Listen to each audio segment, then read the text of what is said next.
Hello, everyone, and welcome to today's webinar. Where are we with RPA? I'm Yaslin Arroyo, Marketing Coordinator for Auxis. We're a management consulting and nearshore outsourcing firm, and we're based in South Florida. And for over 20 years, we've been helping organizations achieve peak performance in their back office operations with a focus on finance and accounting, information technology, and customer service. We've been recognized as a top 100 global outsourcing firm by IAOP for the last 3 years, and RPA has become a key component of all our client engagements. So before we get started, I'd like to go over a few items. Just so you know, after the webinar, we'll be sharing a copy of today's presentation slides along with a link to the webinar recording. And you can go ahead and submit your questions at any time during the webinar using the questions pane of your control panel. We'll try to get to all of your questions during the Q&A session at the end of this presentation. I would now like to introduce our RPA expert and presenter, Eric Liebross. Eric leads our business performance practice at Auxis and brings over 25 years of experience helping companies modernize and transform their back office so they can become more scalable, innovative, and strategic oriented. His areas of expertise include shared services, nearshore outsourcing, and process improvement. And for the last 3 years, he's developed our end-to-end RPA capabilities from strategy to execution and ongoing operations. And with that, I'll turn it over to Eric. Thank you, Yaslin, and welcome everyone to today's webinar, Where Are We with RPA? And I wanted to share with you some of the results in today's webinar of a survey that we recently conducted of over 100 companies, where we wanted to understand and really get some details around the current state of RPA in business operations today. One of the reasons we've really decided to conduct this survey was there's a lot of hype and noise related to RPA out in the market. And you can see some of the statistics and quotes listed here that talk about some of the high levels of adoption, the levels of investment, and what companies are currently doing as it relates to RPA in terms of planning and future state investment. And the thing that I found, and I spend a lot of time talking to people about RPA over the past several years, and what I found is there's still a lot of uncertainty about the platform. There's still a lot of lack of knowledge about what the technologies can do and how to deploy it. And it didn't necessarily reconcile with some of the statistics that you see here. So we decided to conduct a survey to really try to understand what the current level of RPA adoption is all about. But we also wanted to go a little deeper than that. And one of the things that we tried to focus on were some of the more operationally oriented aspects of RPA, things like where the technology is being deployed, what some of the benefits are that companies are achieving, what some of the challenges that they've been experiencing as they've implemented, and what some of the strategies that organizations are utilizing to get started. The survey that we conducted was done with over 100 companies across a broad range of industries, as you can see here. And one of the things that I think that was also somewhat unique about our survey was that it looked across a very wide business demographic. A lot of times the surveys and similar reports that I've seen really tend to focus on the largest of companies and where RPA is being deployed. And what we felt was it was important to get a good sense of all different kinds of companies. So as you can see from the survey, it's pretty evenly split between very large enterprises, large to mid enterprises, and small to mid-market sector. So the results that you're going to see represent that broad cross-section, as well as a lot of the different industries that you see here. So the first question that we asked people as part of the survey really was just where are they in the stages of RPA adoption? What are they doing and how far have they gone? And one of the things that we found kind of reconciled with a lot of the anecdotal information that I've been seeing and talking to people is that it's still pretty early in the RPA journey. Almost 1/3, 29% of companies that we surveyed are actually doing nothing with RPA.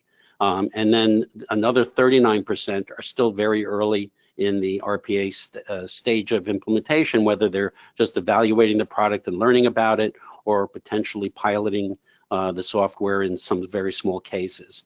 So only 32% of companies that we surveyed have done any type of broader full implementation of the RPA systems out there. So what this is telling you is that it is very early still in the RPA process.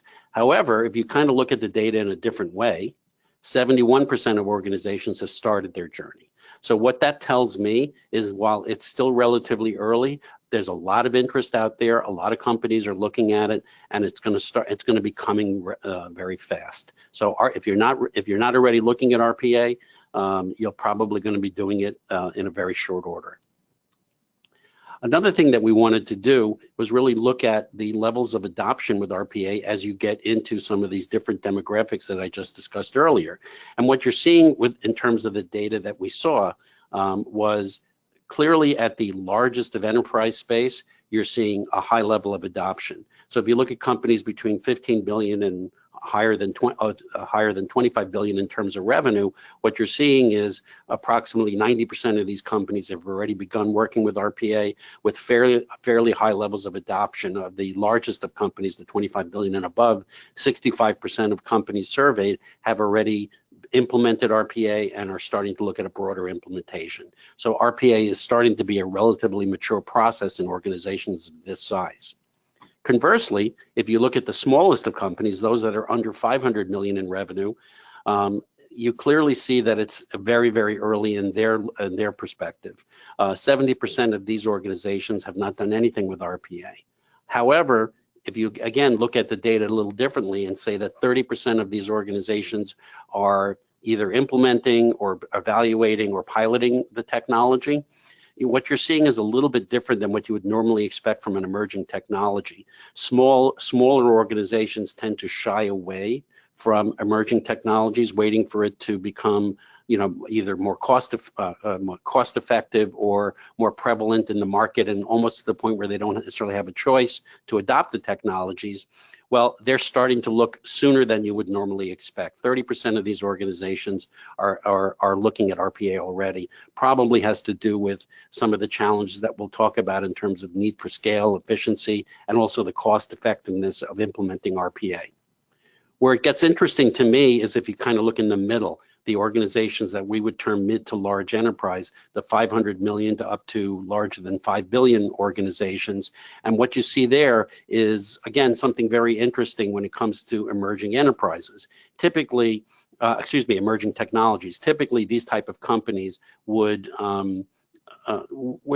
not be as active with an emerging technology as you're seeing here, but what you're seeing is from the standpoint of implementation, it's actually mirroring in some cases the largest of organizations, and about greater than 70% of all these organizations are actively looking at RPA or implementing it. So this is where the RPA action really is happening in this mid to large enterprise space, and that's where the highest levels of adoption are going to be coming, and what you're going to be seeing very, very prevalent over the next couple of years. Another question that we asked people in the survey was, what was the driver? Why were they looking at RPA as a technology for their operations? And what we saw was, again, not necessarily surprising, but somewhat different than what people might expect. The biggest driver was not cost reduction. The biggest driver that people cited was process efficiency. More than 90%, 94 to be specific, of companies surveyed indicated that process efficiency was a key driver for them in implementing RPA. Basically, organizations today are being forced to do more with less. They typically run leaner operations, and they're feeling a lot of margin and cost pressure. So what they're trying to do is look for ways to drive efficiency in their operation, and look for support to the existing staff to help drive that efficiency without just pushing more work down into those organizations.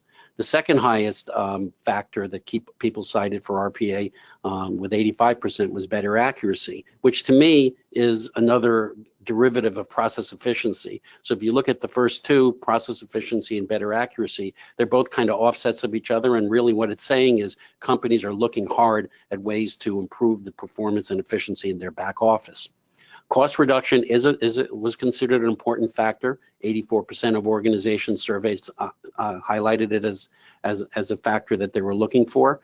But I think if you really look at it, and you'll see more of this as we get into the into some of the other findings, it's not necessarily about reducing cost. It may be more about shifting costs, which kind of leads you to the next factor the company cited, which is higher focus on strategic activities. So what we're seeing is companies are not necessarily using RPA to reduce headcount and to reduce cost, but really to shift and transition that cost to other areas. So what you're trying to do is take your transactional work and lower the cost of that as much as possible, while investing in and shifting in higher focus, higher strategic activities, things like analytical activities, customer interaction, things that are touching and driving revenue is where organizations want to focus. So 84% of companies, a very high percentage, are talking about how they want to shift the organization focus from more transactional to more strategic. And you'll see some of the results of the survey bear that out, but you'll also see some of the challenges that may be associated with it as we get into it further. These other factors that are listed here, such as the ability to improve service to customers, better control and operational visibility, and even the revenue generation activities, as it specifically relates to directly using RPA for that, organizations are kind of looking at that as a second-tier driver. The biggest ones are these more efficiency and cost and focus factors rather than some of these others. The other question that we asked is, what are the benefits that they're realizing from RPA? And what we saw, again, is somewhat mirroring what we're hearing out in the field, but to a certain extent, a little bit off of some of the data that I personally have experienced. So the first question we asked is, what's the estimated range of productivity improvements that you've achieved with RPA? And if you look at the statistic, there's kind of a broad range of results, but the overall weighted average that companies have cited is about 41% productivity improvements. So I actually find that a little bit low compared to what we're seeing. We're typically seeing more like 50, 60, maybe even up to 80% productivity improvements as it relates to RPA. And I think the reason these numbers may be lower has to do with this factor here, the don't know factor.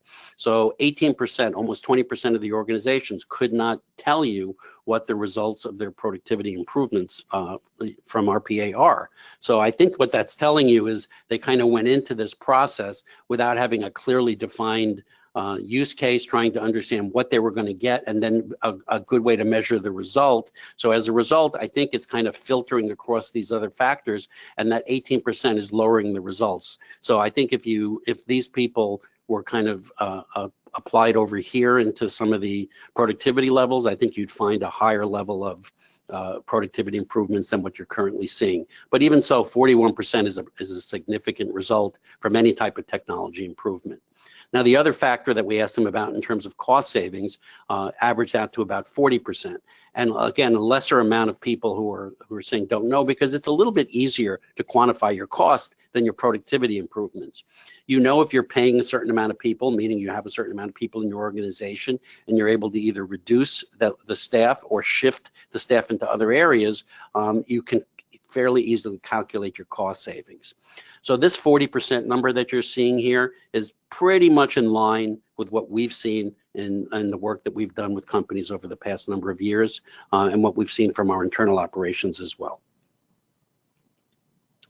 Now, a very interesting statistic that I found was this one, which is 70% of organizations are able to recover their RPA investment in less than 12 months.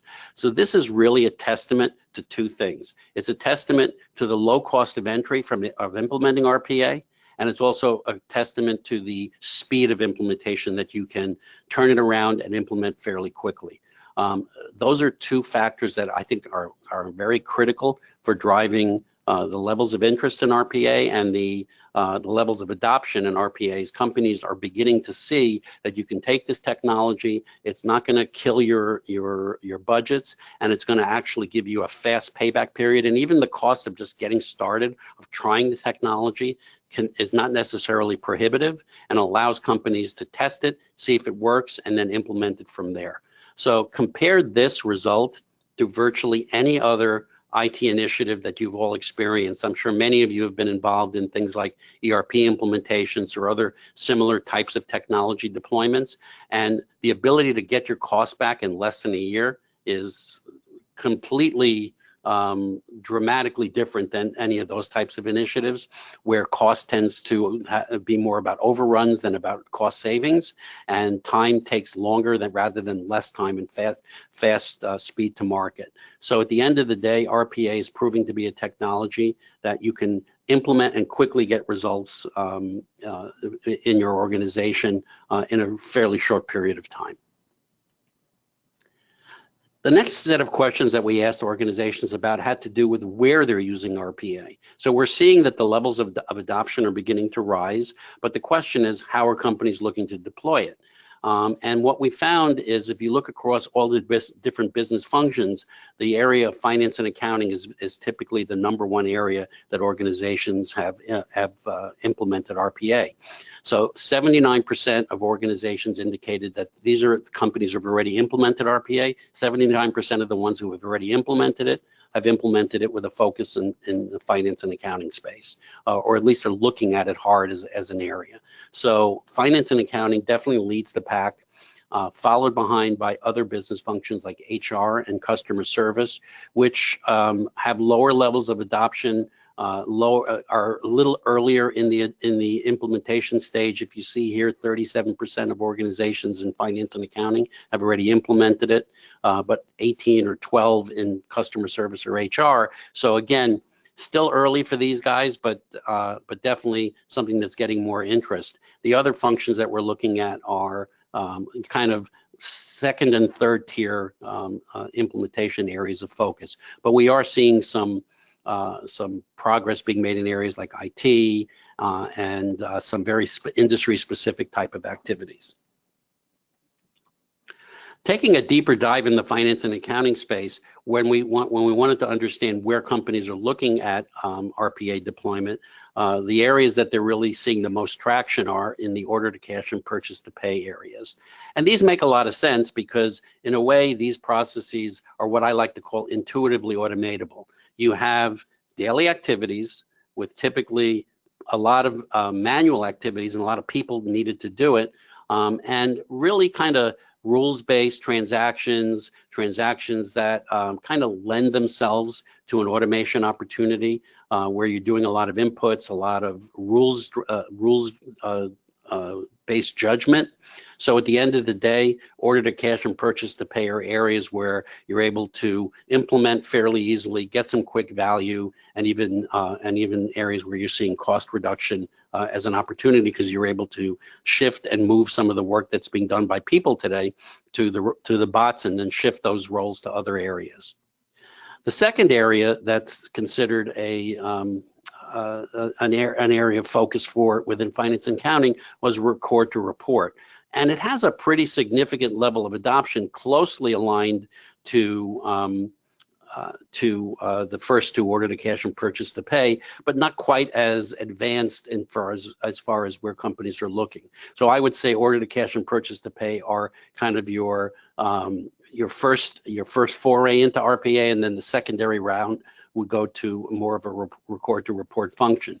And what we're seeing there is it's really less about cost and more about operational visibility and efficiency. So what we're seeing in the record to report space is that companies are using it not necessarily to shift what resources are doing, but to really support what resources are doing, to help them get information more quickly, to help them compile data more quickly, to help, for example, improve the closing cycle by automating some very manual tasks that have to do with providing supporting documentation or doing certain types of reconciliations. So what RPA is doing is it's helping facilitate that, letting the organization become more efficient. These are not necessarily daily tasks, but it's more about the periodic time-sensitive types of issues. So RPA is being leveraged pretty extensively in that area, and I think you'll see more and more of that coming as RPA becomes what we like to call a virtual assistant, supporting people's work as opposed to fully assuming the work that they're doing. And then decision support is kind of a lesser area where it's not really being used heavily in terms of how you want to deploy RPA. And what we've seen more so is that it's really being used to help compile and pull together data that may be difficult to get at, maybe where systems don't provide ease of access to information, and you have to pull a bunch of different systems together. And sometimes the technology around that can be expensive or challenging to deploy. RPA is a quick way to pull a lot of disparate data together and allow you to start putting reports in place and doing the analysis off of that. So RPA is kind of being utilized from what we've seen in the front end of this decision support area. If you look in the human resource function, which was the second highest function that we looked at in terms of RPA deployment, again, you're seeing here a lot of doing nothing, a lot of areas that do not have a significant deployment in terms of RPA. So it's still relatively early in these areas, but the ones that are getting the most attention, the ones where people are looking at it hard, tend to be payroll time attendance and employee onboarding and administration. So what you're seeing is they may not have deployed it yet, but they're really starting to look at it. So these areas are the ones that are being heavily evaluated. And again, it lends itself to that. You take the example of employee onboarding administration.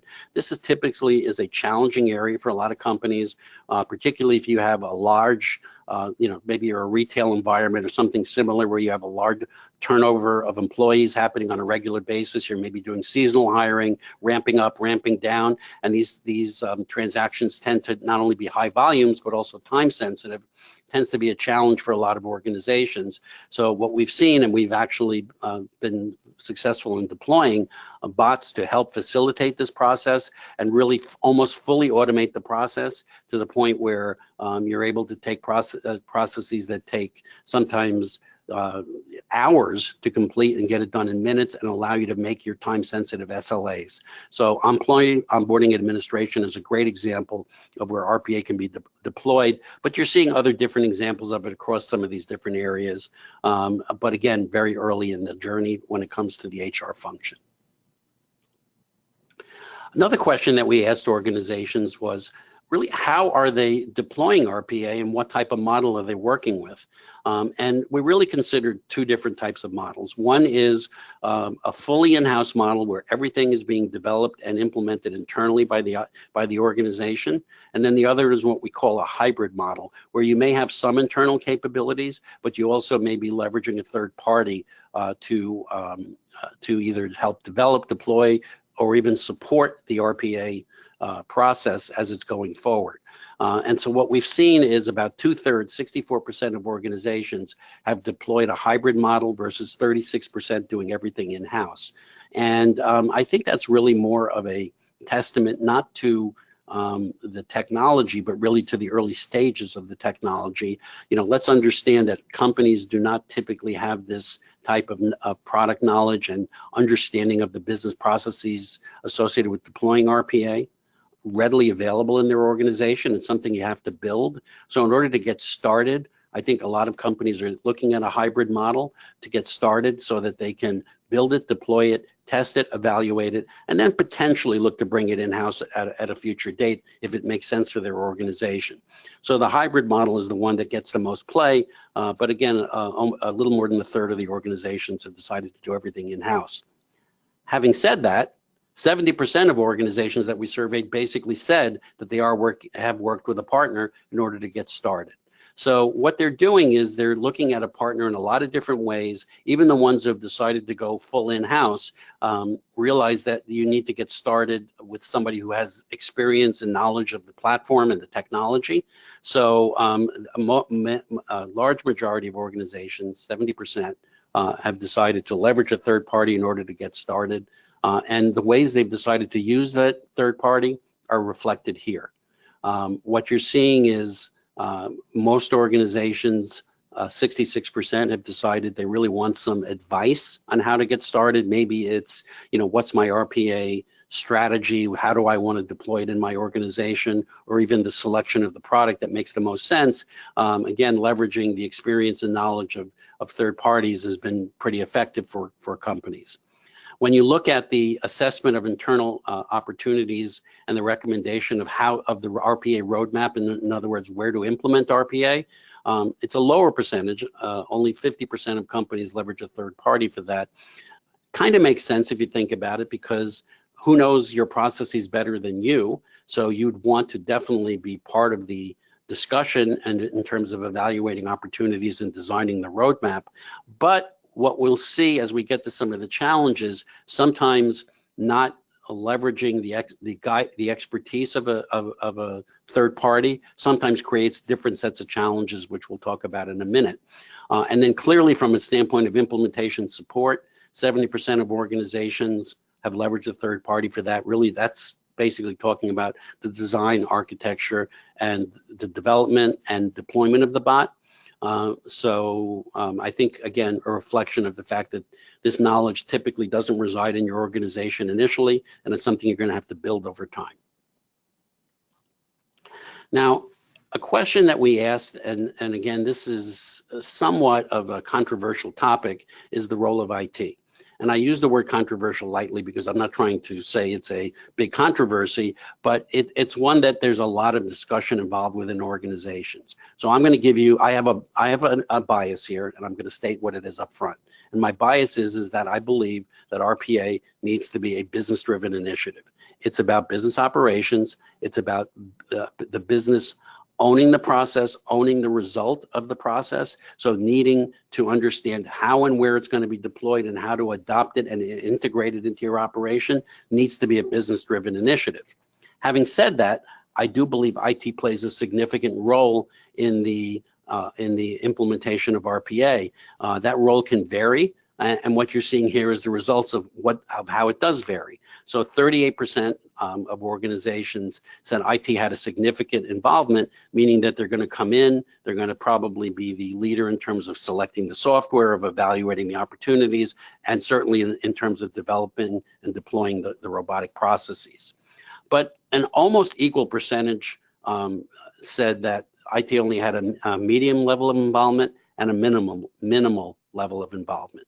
So the median level involvement typically means that IT is providing some of the technology leadership and direction. It certainly needs to be a business partner when it comes to deploying RPA, because let's face it, you're implementing a technology that's going to sit on top of existing systems. It's going to sit on top of existing infrastructure. It's going to have significant dependencies on those systems and infrastructure in order to operate effectively. So IT needs to be a player in this, and they need to be fully aligned with the project goals and objectives, supported from at minimum level from an infrastructure perspective, as well as an access and a security perspective. They need to make sure that all changes are happening and all accesses are granted involve the RPA process. So there's always going to be a need for RPA, for IT support rather. So you're seeing almost a third of the organization said minimal involvement, but that minimal involvement typically implies access, infrastructure support, etc. So it's fairly evenly split. But again, our perspective is that it should be owned by the business and supported by the IT department. That's what we've seen works most effectively. Now, when it comes to selecting the RPA platform, there were a lot of different criteria that people cited as what helped them make that selection final. And you see some of the results of it here. So let's first say that there's a lot of software out there. By my last count, there's more than 30 companies who are providing RPA type packages. So some are what I would call RPA purely, providing RPA technology, and others are sometimes kind of taking the buzzword and applying it to an existing platform that may have been doing something before, but it's usually about process automation. So at the end of the day, what companies have cited as the main driver for selection are the two biggies were ease of implementation and cost. So companies are looking for something that can be deployed fairly easily. Again, potentially going back to our IT question, that doesn't necessarily require a lot of IT time, because let's face it, IT has a lot of things on their plate, don't necessarily have the knowledge of the resources with experience in the product. So you're probably not going to get a great amount of support initially from IT unless the company's made a significant investment in supporting IT in this direction. So at the end of the day, you want something that can be implemented fairly easily and that's not going to kill you from a cost perspective. So 90% of organizations said cost was a driver, along with the ease of implementation. The next one on the list, security. Well, in my opinion, that's kind of a mom and apple pie type of result because it's not that security isn't important. It's very important, but really all of the different organizations that provide RPA solutions, or at least most of the main ones, have very robust security features built into their software, and it fully integrates with and works under the structure of your existing security operations. So at the end of the day, while security is an important factor, I kind of believe it's more of a checklist item that says, oh yeah, we have to have security, it's important, but ultimately isn't the main driver. I think it's more about cost and implementation. And then another important factor that companies cited was the availability of implementation and or support resources. So again, this is about a new technology. You want to be able to get resources who can help you implement it, whether that's internal or external. But the point is you need to find resources that will help with this process, not just from the implementation standpoint, but from ongoing support. So what you have here is an important factor of availability of resources from an emerging technology that still doesn't have a huge base of people who are knowledgeable about it. Other things like flexible bot functionality, companies are looking for bots that can do different things, whether that's about whether it's an attended or unattended bot, whether it's about AI and other kinds of flexibilities. Organizations are looking for bots that can be deployed across a lot of different things, but again, easy to use and not too expensive are the key factors.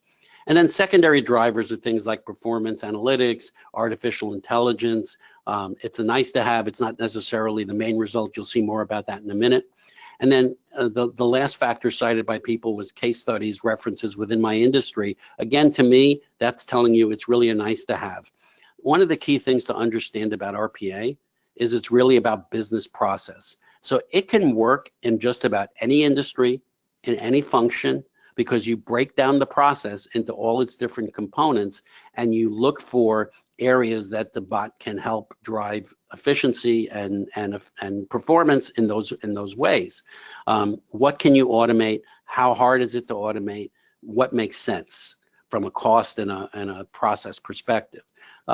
That crosses all industries. So having case studies and references in your industry are nice to have, but not ultimately going to be the main driver that companies are looking at when it comes to implementing the software.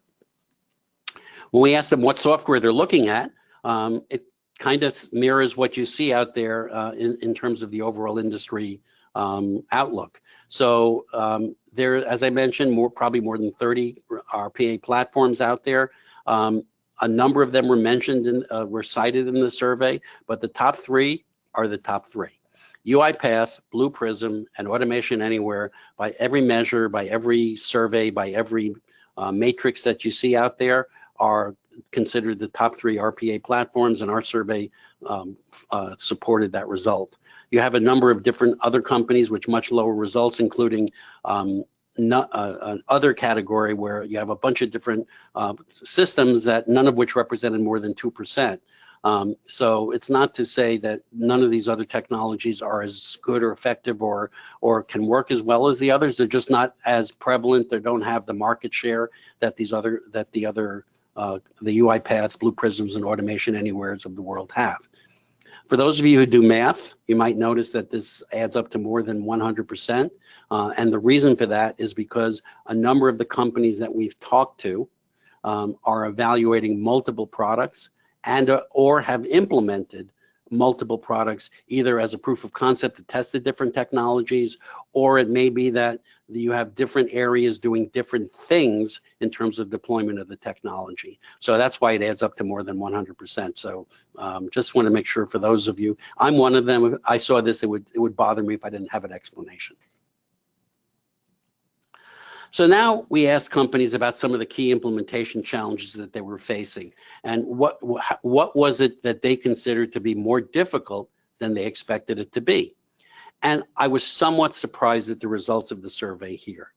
So what was cited by companies as some of the most difficult aspects of RPA implementation and adoption had to do with post-implementation issues more so than the pre-implementation issues. So for example, the number one challenge that companies cited was the need to redefine the roles and redistribute the workload.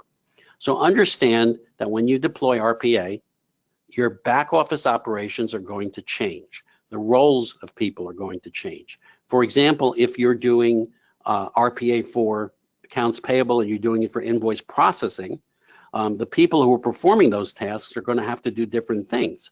They're going to spend more time potentially on handling exceptions or doing vendor services and vendor support, or maybe they'll be shifted into different roles altogether in the organization. The point is that when you implement RPA, part of the process is to think about the post-RPA world and what you need to design in terms of the organizational model and the people who are going to be working within that model. A lot of companies that we've seen kind of didn't look at this as clearly as they needed to, and they found it to be a challenge, which now ties to the next highest implementation challenge, which is quantifying the benefits achieved from RPA. I mentioned earlier when I talked about some of the expected benefits that almost 20% of the organizations weren't able to quantify what some of the productivity gains were from RPA. So I think that's what you're seeing here is the byproduct of that. If you don't go into the technology implementation by understanding what you're going to get from it, by breaking down the processes and literally timing out the cycle time improvements that you're going to get, the efficiency gains, you're not necessarily going to clearly understand what the technology will deliver to you. And then you have a hard time then measuring if you got it because you didn't really have a good answer up front about it. So I believe that this is about companies not necessarily having a clear picture about what they're going to get after they've implemented RPA. And don't have good measurements to help you get there. I also think it has to do with this redefining roles because you may not shift the resources, you may not shift the workload, you may have the bot underperforming or performing alongside, but if you don't redefine the roles, the benefits that you're expecting are going to be hard to achieve. Another challenge that companies cited, finding the talent, we've talked about that already several times, about some of the challenges associated with that. And it is a challenge in today's world because this technology is still relatively new. And again, a lot of different technologies out there. So finding someone who knows the platform that you're working with makes it even more complicated. 28% cited identifying automation opportunities and building the business case.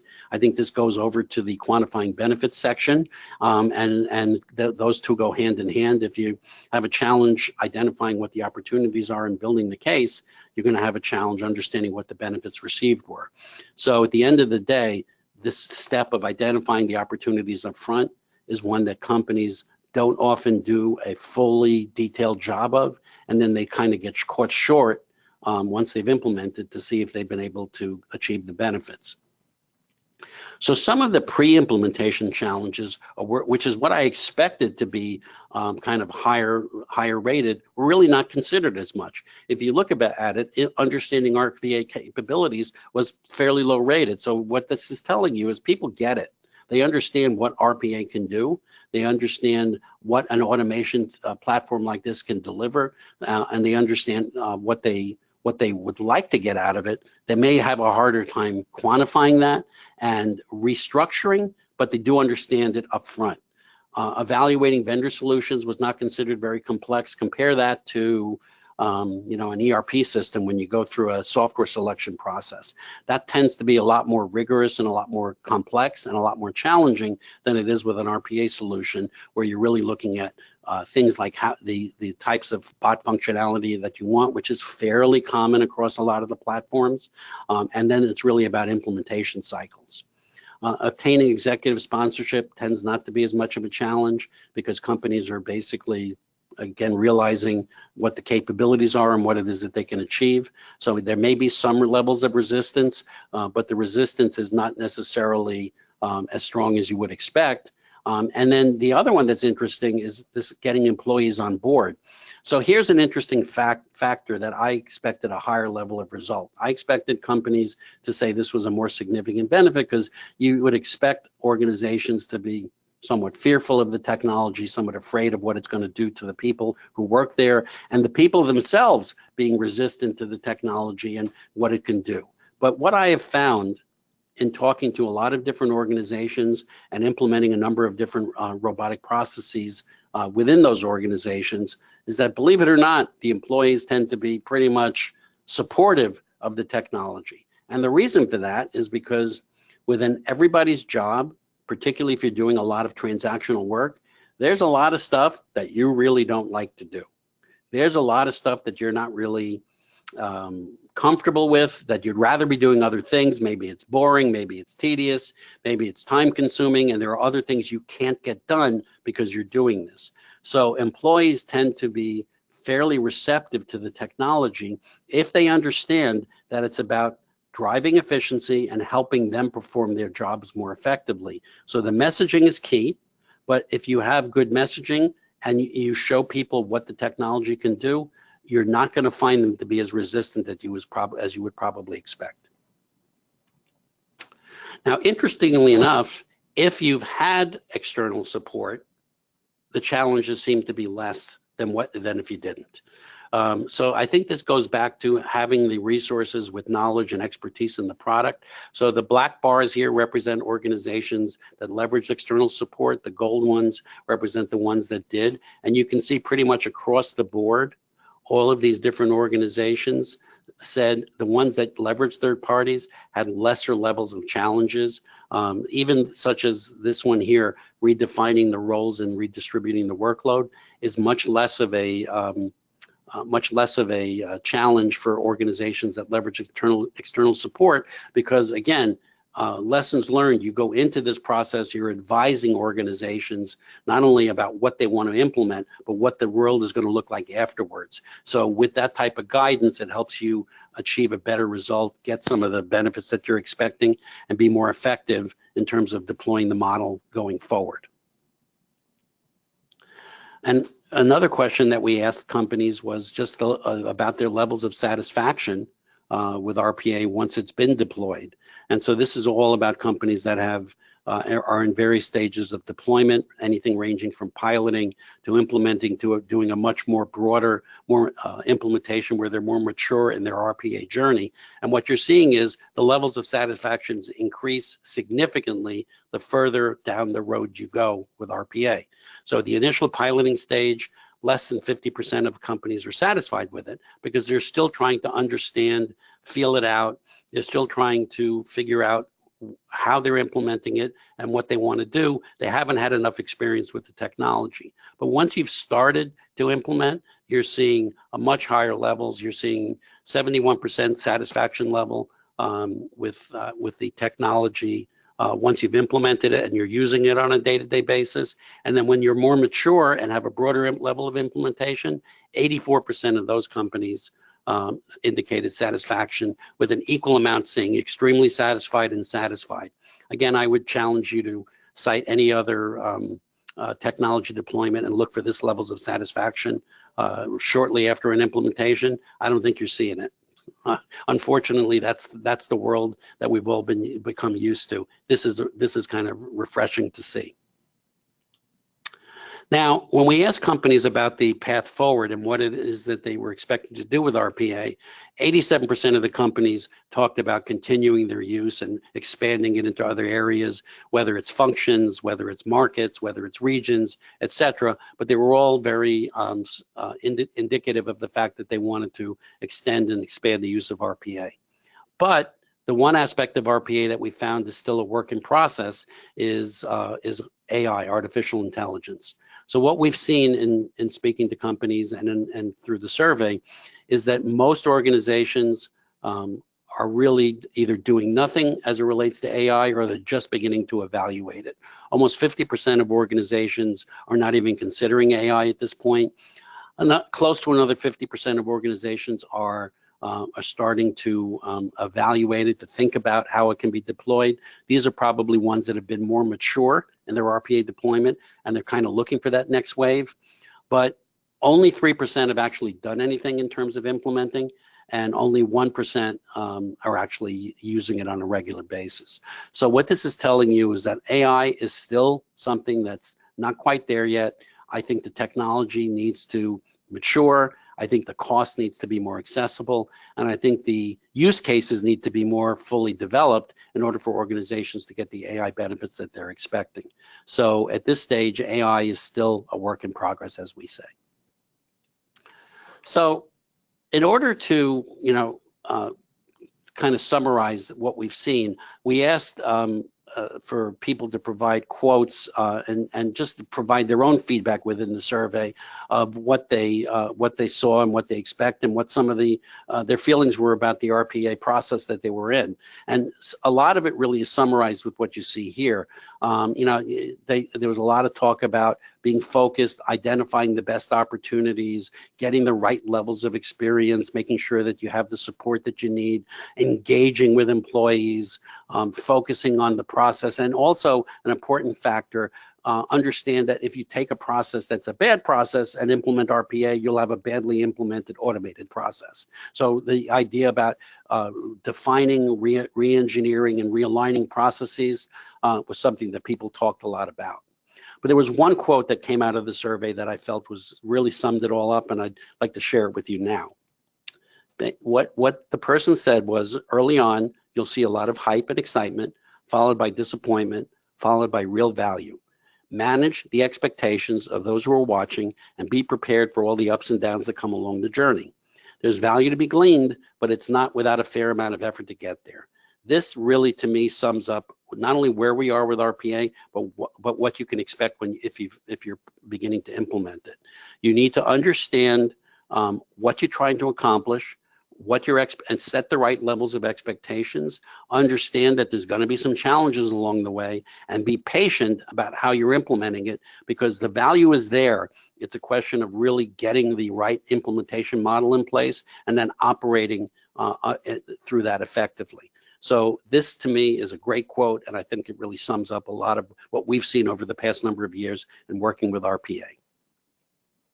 So some key takeaways from today's presentation. As I mentioned at the beginning, RPA adoption is still in its very early stages, but it is coming fast, so you need to prepare yourself. Things that you can do to help yourself get there is, if you haven't already done this, define your strategy, and then make sure you're monitoring it and assessing it over time to make sure that it's aligned with where you want to go.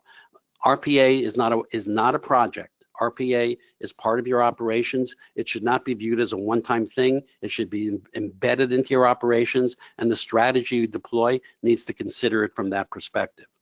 Make sure you have good measurements both before and after. Understand what you expect to get and make sure that you got it, because if you didn't, you should probably look at why and what you can do about it, and that will help you with future deployments of RPA. Plan for your post-implementation operating model. Things are going to change. We've said that already. So understand that they will change and be prepared for it. And that's both a process perspective as well as a people perspective. People's jobs are going to change. And then lastly, ensure that you have the right levels of expertise available to you, whether you build it yourself or you leverage a third party. This is a new technology with a lot of complexities and a lot of different moving parts. It's not a pure technology initiative. It's very closely aligned with business and business operations. So you need both business and technology expertise to make this work effectively. Make sure you have those resources available to you. So typically, when organizations engage with a firm like Auxis to help with the RPA process, there are certain roles that we play within those organizations. So I thought I would share that with you, because if you're considering bringing in resources to help. So if you're early in your RPA journey, the roles we typically play start with the strategic assessment, helping you look across the entire organization to identify where the key opportunities would lie, so you could start to focus and then do what we call an opportunity assessment, which is more targeted. So first you start more strategically, look at the business as a whole, understand the role RPA would play, but then start to focus on and quantify what those opportunities are so that you really build yourself a roadmap that says, here's the things I'm going to complete, and here's what I expect to get out of it, and establish that process as an ongoing exercise. And then lastly, if you're early, what we typically do is, if we've done some of these steps, the next step in that process is help build the RPA proof of concept. So that tends to be, we recommend start small, pick a process. So instead of saying all of AP, I might pick invoice processing as an example and really build that process to test it out in my environment. So helping companies just build that first RPA proof of concept is a role that we typically play. Now, if you're more advanced in the RPA journey, we take on somewhat of a more advanced role as well. So a lot of companies that we talk to, it's interesting, we find that the ones that we have I think we bring a lot of value to are the ones that have already built some type of RPA capabilities and start to realize two things. A, there's a lot of things you can do and you need a lot of resources, so we can provide support and development in the architecture and development effort, but also the learnings of having done past implementations. So we can bring in to even a relatively mature organization our experiences in terms of designing and implementing bots, and help you understand some of the gotchas and some of the challenges you might face from a pure development perspective. So that role is one that we've played very successfully. Another role that we play is RPA managed services and support. And what that really is all about is how you deploy it. If you want to do it, instead of hosting it internally in your operation, some organizations look for a third party to provide the hosting, the support of the RPA environment. So we've played that role for them as well.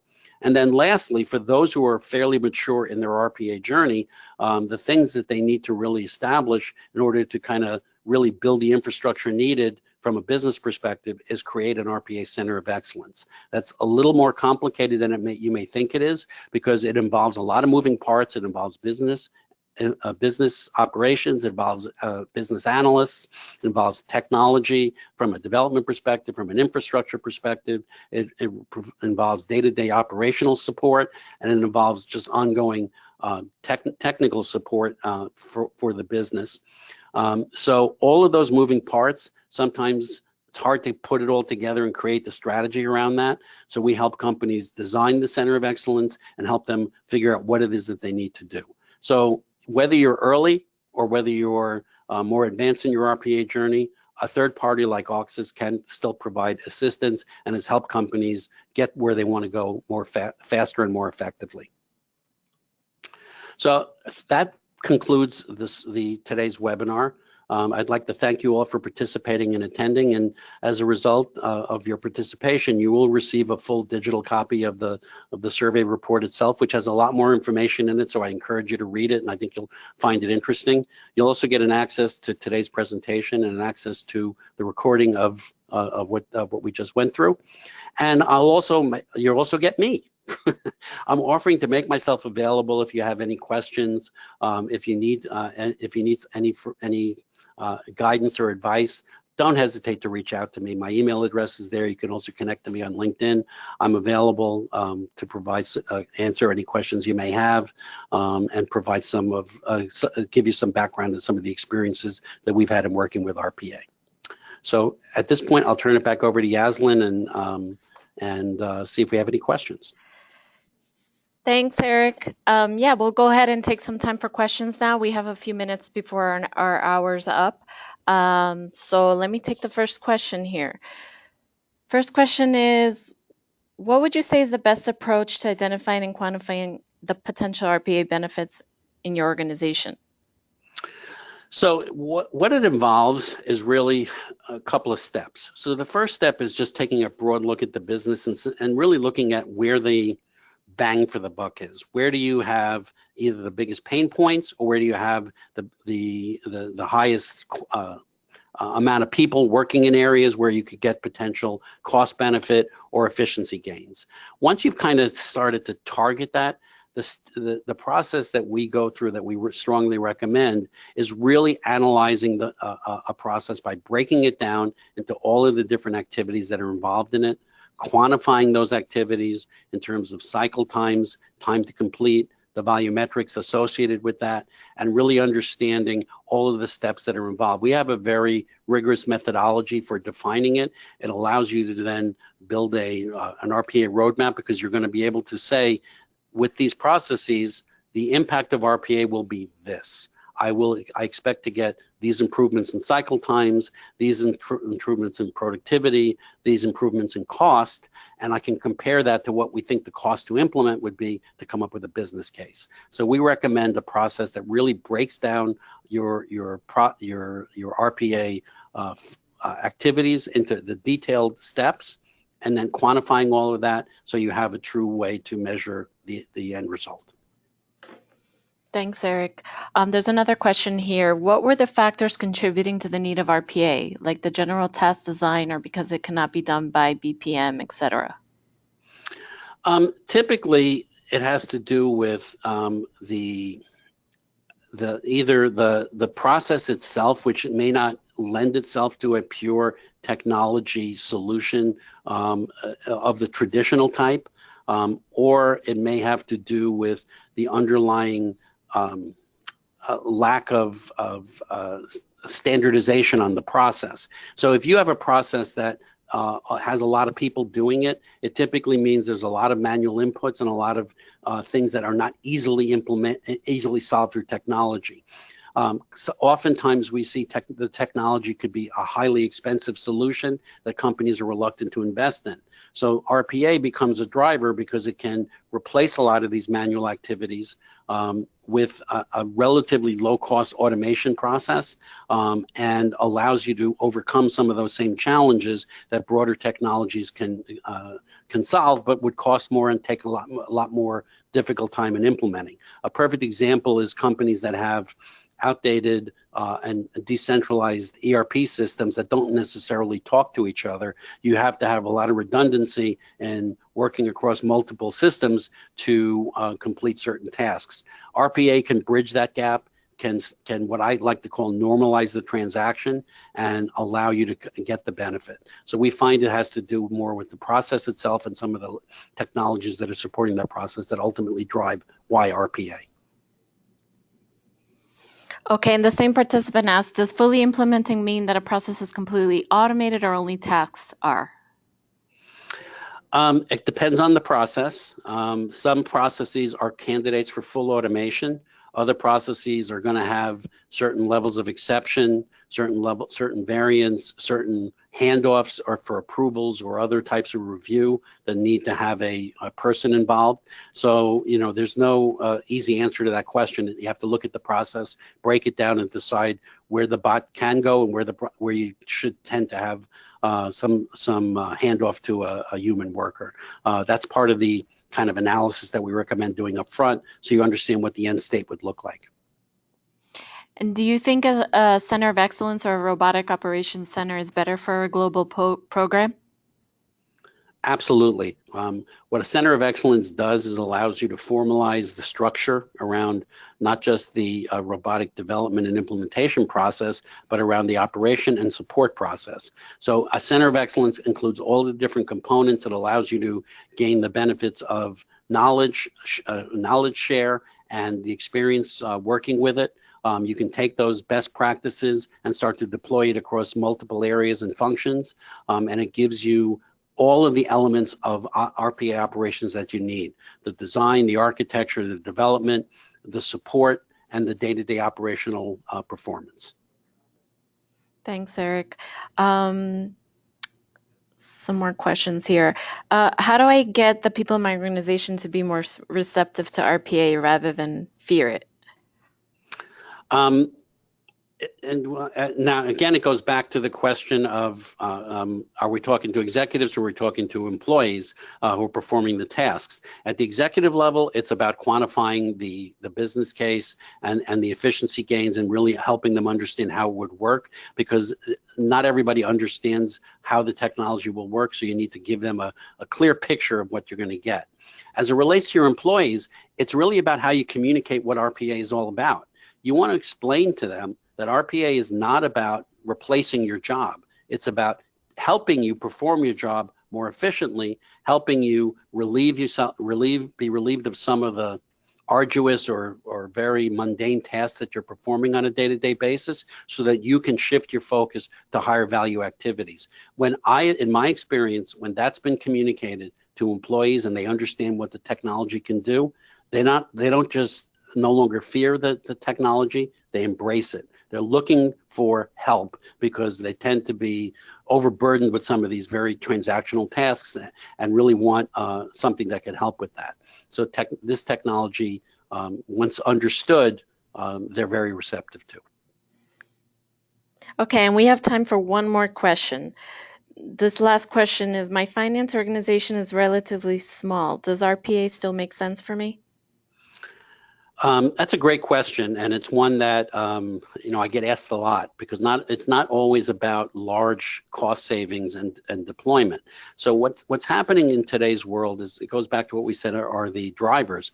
Companies are looking for ways to do more with less, to be more efficient, to allow you to support the growth of your business without the need to just keep adding bodies into the organization. So what RPA does for you, even with a smaller organization, is it gives you a roadmap to scale. If you're planning to grow your business, and I would hope you are, you also need to know that growth will require more work, more people to perform more tasks. Well, this is a way to mitigate that. This is a way to give you, to kind of bend that cost curve and allow you to capture some of these benefits without making a huge investment in technologies.